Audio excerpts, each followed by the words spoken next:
Baiklah. Menteri Ketenat CNRD Abu Taher Mondal hakas ngipalay ulang bakasorkar kala pelat sanpo nagispa ya kepisa nagabenta kijing tei hapo ke MGNREGS. Habay ikran mat kila patay kubor Mondal ulang bakajing penslaman pelat ya kepisa nagabenta kijing tei kilong nakadaw kijing pelat nakasorkar pdeng.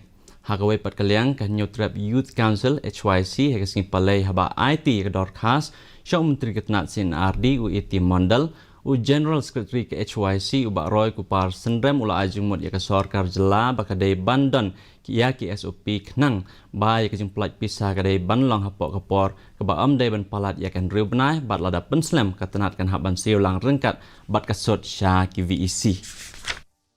Because the clearance from the central government and the sharing as per the material is concerned, it is 75 by 25%, 75% by 25%.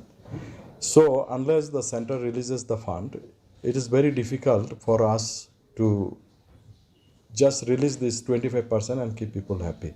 So we were waiting, and it is a continuous process, and we'll be insisting that the remaining 50% also would be released as early as possible.